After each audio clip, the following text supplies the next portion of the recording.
Good morning and welcome back दोस्तों। स्वागत है आपका एक बार फिर से आपके अपने चैनल जीके सर्च इंजन पर। आज है 8 सितंबर और 8 सितंबर से रिलेटेड राजस्थान करंट अफेयर्स के जितने भी इंपॉर्टेंट क्वेश्चन हैं सभी हम इस वीडियो में डिस्कस करने वाले हैं। तो पूरा वीडियो बहुत ध्यान से देखें और वीडियो के एंड में मैं आपसे क्वेश्चन पूछूंगा जिसका आंसर आपको कमेंट बॉक्स में देना है। कल के वीडियो में मैंने आपसे क्वेश्चन पूछा था जो था हाल ही में जारी वर्ष 2019 की ease of doing business ranking में राजस्थान है वो कौन से स्थान पर रहा था। तो इसका सही आंसर आपको कमेंट बॉक्स में देना था। तो हाल ही में ease of doing business ranking है वो जारी की गई है जिसमें राजस्थान है वो 8वें स्थान पर रहा है। सी ऑप्शन इसका बिल्कुल सही था। जिन दोस्तों ने सी ऑप्शन कमेंट बॉक्स में सही जवाब दिया उनको हार्दिक शुभकामनाएं। Ease of doing business ranking में राजस्थान है वो इस साल 8वें स्थान पर रहा है। राजस्थान टॉप 10 राज्यों में 8वें नंबर पर रहा है। पहले स्थान पर आंध्र प्रदेश है वो रहा है। साल 2017-18 की रैंकिंग में राजस्थान को 9वां स्थान मिला था लेकिन 2019 में राजस्थान को 8वां स्थान प्राप्त हुआ है। तो एक अंकों का सुधार हुआ है राजस्थान की जो ease of doing business ranking में। केंद्रीय वित्त मंत्री निर्मला सीतारमण और वाणिज्य उद्योग मंत्री पीयूष गोयल द्वारा 5 सितंबर को यह रैंकिंग है वो जारी की गई थी। कारोबार में उद्यमिता को आसानी के मामले में राज्यों और केंद्र शासित प्रदेशों की ये रैंकिंग है वो जारी की जाती है ease of doing business ranking, जिसमें पहले स्थान पर आंध्र प्रदेश, दूसरे स्थान पर उत्तर प्रदेश, तीसरे स्थान पर तेलंगाना, चौथे स्थान पर मध्य प्रदेश और 5वें स्थान पर झारखंड रहा है। टॉप 5 ये राज्य है वो रहे हैं। आपको बता दें कि राजस्थान है वो इस लिस्ट में 8वें नंबर पर रहा है। चलिए स्टार्ट करते हैं। पहला यहाँ पे क्वेश्चन है, हाल ही में राजस्थान में किसानों के लिए सरकारी योजनाओं को ऑनलाइन उपलब्ध करवाने के लिए कौन सा पोर्टल है वो चलाया जाएगा। तो राजस्थान में किसानों से जुड़ी सरकारी योजनाओं को ऑनलाइन उपलब्ध करवाने के लिए राज किसान साथी पोर्टल है वो चलाया जाएगा। सी ऑप्शन इसका बिल्कुल सही हो जाएगा। राजस्थान सरकार द्वारा किसानों के लिए राज किसान साथी पोर्टल है वो, इसके माध्यम से किसानों को सरकारी योजनाओं का लाभ है वो ऑनलाइन मिल सकेगा। आइए जानते हैं इंपॉर्टेंट फैक्ट्स। तो किसानों को अब सरकारी योजनाओं का लाभ लेने के लिए सरकारी दफ्तरों में चक्कर लगाने की ज़रूरत नहीं रहेगी। काश्तकारों को सभी योजनाओं का लाभ है वो ऑनलाइन मुहैया करवाने के लिए राज किसान साथी पोर्टल है वो तैयार किया जा रहा है राजस्थान में। यह पोर्टल किसानों और पशुपालकों के लिए जो हेल्पफुल है वो साबित होगा, जिसमें सभी विभागों एवं कामकाज से जुड़ी पारदर्शिता है वो इसके माध्यम से आएगी। कृषि व सहकारिता विभाग के जो प्रमुख शासन सचिव कुंजीलाल मीणा द्वारा इस पोर्टल का काम समयबद्ध पूरा करने के निर्देश है वो जारी किए गए हैं। राज किसान साथी पोर्टल है वो राजस्थान में किसानों को सरकारी योजनाओं का लाभ देने के लिए है वो शुरू किया जा रहा है। राज किसान साथी पोर्टल पर आपको बता दें कि 150 ऐप है वो विकसित किए जा रहे हैं जिसके जरिए योजनाओं और खेती से संबंधित हर जानकारी किसानों को मिल सकेगी। इस ऐप के निर्माण की तारीख भी तय की जाएगी और हर महीने इसकी समीक्षा भी हो जाएगी। इस पोर्टल के जरिए आवेदन से लेकर किसान के खाते में अनुदान के भुगतान तक की सारी प्रक्रिया है वो ऑनलाइन पूर्ण की जा सकेगी। नेक्स्ट यहाँ पे क्वेश्चन है, हाल ही में किस राज्य सरकार के शिक्षा विभाग की ओर से सरकारी व गैर सरकारी स्कूलों के विद्यार्थियों के लिए डिजिटल शिक्षा को लेकर देश का पहला पायलट प्रोजेक्ट है वो शुरू किया जाएगा। तो हाल ही में राजस्थान सरकार द्वारा ये पायलट प्रोजेक्ट है वो शुरू किया जाएगा। बी ऑप्शन इसका बिल्कुल सही हो जाएगा। राजस्थान सरकार के शिक्षा विभाग की ओर से सरकारी और गैर सरकारी स्कूलों के विद्यार्थियों के लिए डिजिटल शिक्षा को लेकर ये पायलट प्रोजेक्ट है वो शुरू किया जाएगा। आइए जानते हैं इंपॉर्टेंट फैक्ट्स। तो राजस्थान सरकार की ओर से ये डिजिटल शिक्षा को लेकर पायलट प्रोजेक्ट है वो शुरू होगा जिसमें राजस्थान में सरकारी और गैर सरकारी 1,03,000 स्कूलों के 1,70,000 विद्यार्थियों के लिए मिशन ज्ञान और कैरियर फाउंडेशन के साथ डिजिटल शिक्षा को लेकर देश का पहला पायलट प्रोजेक्ट है वो राजस्थान में शुरू किया जाएगा। मुख्यमंत्री अशोक गहलोत द्वारा इसकी घोषणा है वो हाल ही में की गई है। राजस्थान में इससे पहले स्माइल प्रोग्राम है वो लॉकडाउन के दौरान शिक्षा को लेकर चलाया गया था।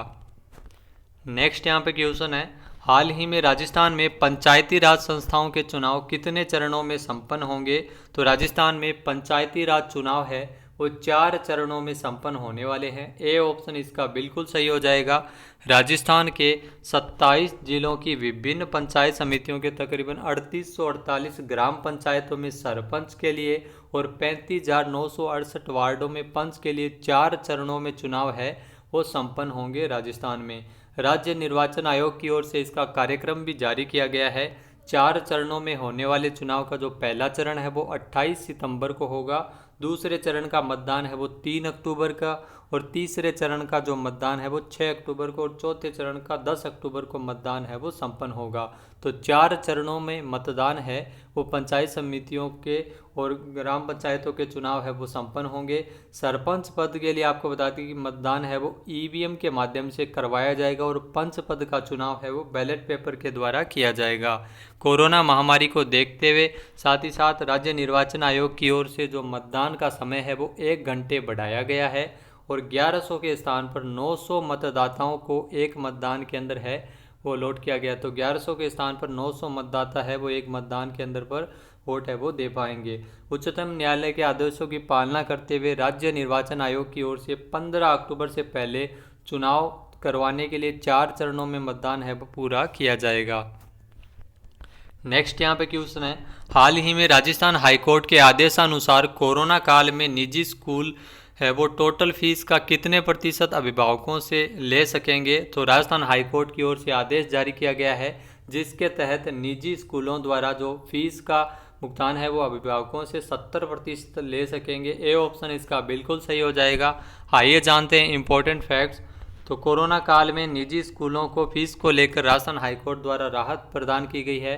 आपको बता दें कि राजस्थान हाईकोर्ट की ओर से 7 सितंबर को स्कूल फीस को लेकर बड़ा आदेश है वो जारी किया गया है, जिसमें निजी स्कूलों को आदेश दिया गया है कि वो अपनी टोटल फीस का 70% है वो अभिभावकों से ले सकेंगे। साथ ही साथ जनवरी महीने तक ये 3 किस्तों में है वो ये फीस है वो वसूल कर सकेंगे। तो टोटल फीस का 70% ही निजी स्कूल है वो वसूल कर पाएंगे। आपको बता दें कि वहीं कोई भी पेरेंट्स अगर फीस नहीं दे सकता है तो स्टूडेंट्स को दी जा रही ऑनलाइन क्लासेज उसकी रोकी जा सकती है, लेकिन उसका नाम है वो नहीं काटा जाएगा। इसके संबंध में भी आदेश है वो हाईकोर्ट की ओर से जारी किया गया है। नेक्स्ट यहाँ पे क्वेश्चन है, हाल ही में राजस्थान में ईज ऑफ बिजनेस रैंकिंग की तर्ज पर ईज ऑफ डूइंग फार्मर की घोषणा है वो किसने की है। तो राजस्थान में ईज ऑफ बिजनेस रैंकिंग की तर्ज पर ईज ऑफ डूइंग फार्मिंग की घोषणा है वो मुख्यमंत्री अशोक गहलोत द्वारा की गई थी। बी ऑप्शन इसका बिल्कुल सही हो जाएगा। आइए जानते हैं इंपॉर्टेंट फैक्ट्स। तो मुख्यमंत्री अशोक गहलोत द्वारा बजट भाषण में ease of doing business ranking की तर्ज पर ईज ऑफ डूइंग फार्मिंग की घोषणा है वो राजस्थान में की गई थी, और इसी के लिए एक पोर्टल है वो विकसित किया जा रहा है। ईज ऑफ डूइंग फार्मिंग के लिए 1000 करोड़ रुपए का कृषक कल्याण कोष का भी गठन है वो राजस्थान में किया गया है। मुख्यमंत्री अशोक गहलोत द्वारा इसकी घोषणा है वो पहले बजट में की गई थी।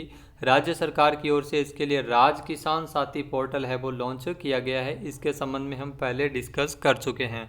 तो राज किसान साथी पोर्टल है वो किसानों के लिए शुरू किया गया है। Ease of doing farming Rajasthan में लागू की जाएगी। नेक्स्ट यहाँ पे क्वेश्चन है, हाल ही में राजस्थान राज्य शूटिंग बॉल संघ के अध्यक्ष के रूप में किसको निर्वाचित किया गया है। तो राजस्थान राज्य शूटिंग बॉल संघ के अध्यक्ष बने हैं शिवराज सिंह सक्तावत। बी ऑप्शन इसका बिल्कुल सही हो जाएगा। शिवराज सिंह सक्तावत ही राजस्थान राज्य शूटिंग बॉल संघ के अध्यक्ष बने हैं। आइए जानते हैं इंपॉर्टेंट फैक्ट्स। तो राजस्थान राज्य शूटिंग बॉल संघ के अध्यक्ष के रूप में शिवराज सिंह सक्तावत को निर्वाचित किया गया है। राजस्थान राज्य शूटिंग बॉल संघ के उपाध्यक्ष के रूप में कुणाल ओझा को निर्वाचित किया गया है। राजस्थान शूटिंग बॉल संघ के अध्यक्ष और उपाध्यक्ष का कार्यकाल है वो 4 वर्षों तक रहेगा। तो शिवराज सिंह सक्तावत जो अध्यक्ष बने हैं राजस्थान राज्य शूटिंग बॉल संघ के। ये कार्यकारिणी की साधारण सभा में मीटिंग की गई थी, जिसमें इन पदाधिकारियों के द्वारा शपथ ली गई थी। 2020-21 की स्टेट चैंपियनशिप भी जयपुर और अजमेर में प्रस्तावित की गई है। नेक्स्ट यहाँ पे क्वेश्चन है, राजस्थान में किसके द्वारा कोरोना वायरस के रूप में काम कर रहे सरकारी और गैर सरकारी कर्मचारियों के लिए 50 लाख रुपए के बीमा कवर की सुविधा प्रदान करने की घोषणा किसने की है। तो राजस्थान में मुख्यमंत्री अशोक गहलोत द्वारा ये घोषणा है वो की गई है। बी ऑप्शन इसका बिल्कुल सही हो जाएगा। कोरोना वायरस के रूप में काम कर रहे राजस्थान में सरकारी और गैर सरकारी कर्मचारियों के लिए 50 लाख रुपए तक का बीमा कवर की सुविधा है वो राजस्थान में प्रदान की जाएगी। आइए जानते हैं इंपॉर्टेंट फैक्ट्स। तो मुख्यमंत्री अशोक गहलोत द्वारा इसकी घोषणा की गई है। राजस्थान भारत का पहला ऐसा राज्य है जहां कोरोना वॉरियर्स के रूप में काम कर रहे सरकारी और गैर सरकारी कर्मचारियों को 50 लाख रुपए तक की बीमा कवर की सुविधा है वो प्रदान की जा रही है। नगरीय निकायों में कार्मिकों के प्रकरणों में भी ये बीमा कवर राज्य सरकार की ओर से दिया जाएगा। नेक्स्ट यहाँ पे क्वेश्चन है, हाल ही में किस राज्य सरकार द्वारा किसानों को सशक्त बनाने के उद्देश्य से कृषि पर्यटन नीति को लागू किया गया है? तो हाल ही में महाराष्ट्र में कृषि पर्यटन नीति है वो लागू की गई है। ए ऑप्शन इसका बिल्कुल सही हो जाएगा। महाराष्ट्र सरकार की ओर से किसानों को सशक्त बनाने के उद्देश्य से कृषि पर्यटन नीति है वो लागू की गई है। आइए जानते हैं इंपॉर्टेंट फैक्ट्स।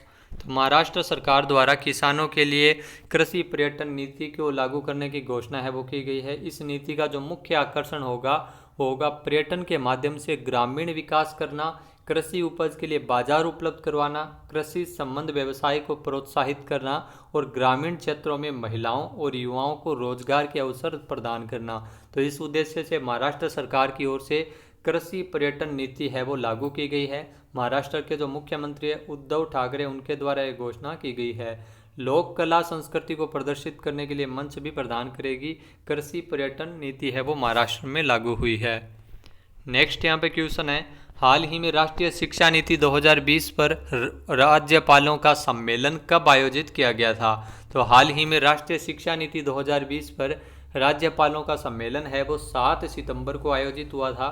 बी ऑप्शन इसका बिल्कुल सही हो जाएगा। आइए जानते हैं इंपॉर्टेंट फैक्ट्स। तो राष्ट्रपति रामनाथ कोविंद और प्रधानमंत्री नरेंद्र मोदी जी द्वारा 7 सितंबर 2020 को राष्ट्रीय शिक्षा नीति 2020 पर राज्यपालों के सम्मेलन का उद्घाटन सत्र को संबोधित किया गया था। यह सम्मेलन 7 सितंबर को आयोजित हुआ था। शिक्षा मंत्रालय की ओर से role of NEP new education policy 2020 in transforming higher education शीर्षक है इस सम्मेलन का है वो शीर्षक रहा था, जिसमें उप राज्यपालों ने हिस्सा लिया था और राज्यपालों ने भी हिस्सा लिया था। जो भी है भारत और केंद्र शासित प्रदेशों के एनईपी यानी न्यू एजुकेशन पॉलिसी 21वीं सदी की पहली शिक्षा नीति है, जिसे 1986 में पिछली राष्ट्रीय नीति के 34 वर्षों बाद है वो लागू किया गया है भारत में। राजस्थान की ओर से राज्यपाल कलराज मिश्र ने इस सम्मेलन में हिस्सा लिया था। नेक्स्ट यहाँ पे क्वेश्चन है, हाल ही में किस राज्य में देश में पहली महिला एम्बुलेंस चालक की नियुक्ति की गई है? तो हाल ही में पहली महिला एम्बुलेंस चालक की नियुक्ति है तमिलनाडु में की गई है। सी ऑप्शन इसका बिल्कुल सही हो जाएगा। तमिलनाडु में देश की पहली महिला एम्बुलेंस चालक की नियुक्ति है वो की गई है। आइए जानते हैं इंपॉर्टेंट फैक्ट्स। तो तमिलनाडु में एक महिला एम्बुलेंस चालक को नियुक्त किया गया है। राज्य सरकार की ओर से दावा किया गया है कि यह महिला देश में पहली महिला एम्बुलेंस चालक है वो बनी है। मुख्यमंत्री जो तमिलनाडु के पलानीस्वामी द्वारा राज्य में आपात सेवा को मजबूत करने के उद्देश्य से 118 एम्बुलेंसों को हरी झंडी दिखाई थी और एम वीरालक्ष्मी है जो नई लॉन्च की गई 108 एम्बुलेंसों में एक चालक के रूप में इनको नियुक्त किया गया है। तो एम वीरालक्ष्मी है जो वो तमिलनाडु से संबंधित है और इनको आपको बता दें कि ये देश की पहली महिला एम्बुलेंस चालक है वो बनी है। देश में पहली बार महिला एम्बुलेंसों की चालक के रूप में एम वीरालक्ष्मी की नियुक्ति की गई है तमिलनाडु राज्य सरकार की ओर से। बात कर लेते हैं आज के हमारे क्विज की। तो आज का हमारा क्विज है, हाल ही में राजस्थान में वर्ष 2022-23 तक कितनी नई ग्राम सेवा सहकारी समितियों का गठन किया जाएगा?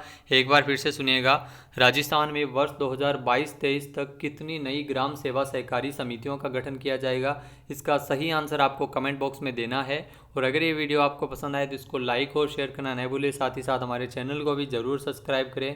इस वीडियो की PDF फाइल आप वीडियो के डिस्क्रिप्शन बॉक्स से डाउनलोड कर सकते हैं और इस क्वेश्चन का आंसर आप वोट करके भी कर सकते हैं।